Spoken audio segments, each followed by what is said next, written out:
laki-laki bajingan. بتبحث عن فيلم سجين؟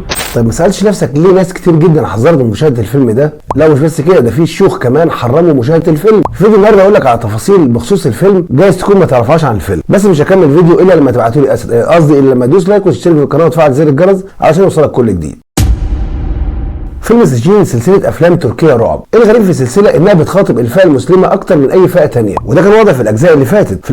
ذكروا ايات قرانيه كتيره جدا. طيب ليه الجزء ده بالذات عليه ضجه كبيره جدا؟ وزي ما قلت لك في بدايه الفيديو ان في شيوخ حرموا مشاهده الفيلم، وده يا معلم بسبب الطلاسم والتعويذات الحقيقيه اللي موجوده جوه الفيلم. وكمان ناس كتير اكدوا لو شفت الفيلم في بيتك فانت كده بتعرض نفسك للاذى، ومش انت لوحدك، كل اللي في البيت. واكيد معظمنا شفنا صوره الفيلم كانت عباره عن بنت ولابسه ملابس مكتوب عليها ايات قرانيه، والجزء ده انتاج اندونيسي على خلاف الاجزاء اللي فاتت كانت انتاج تركي. قصه الفيلم بتدور حول بنت لجأت لدجال علشان تفرق ما بين ابن عمها وزوجته، لانها كانت بتحب ابن عمها، وعشان كمان توقع ابن عمها في حبها. السحر اتذكر في القران من الكبائر، سحر التفريق، وللاسف ناس كتير بتستخدمه وما تعرفش ان عقابه عند ربنا شديد جدا جدا. وفي الفيلم السحر بيتقلب عليها وبسببه كل اللي في البيت ماتوا، والبنت اللي كانت عامله السحر كانت نهايتها شنيعه. دي نهايه الفيديو، ونصيحه لوجه الله بلاش تشوف الفيلم ده، واتمنى منك انك تدعي ان ربنا ينتقم من كل ظالم بيلجأ للاساليب دي علشان اذيه الناس. اشوفكم على خير.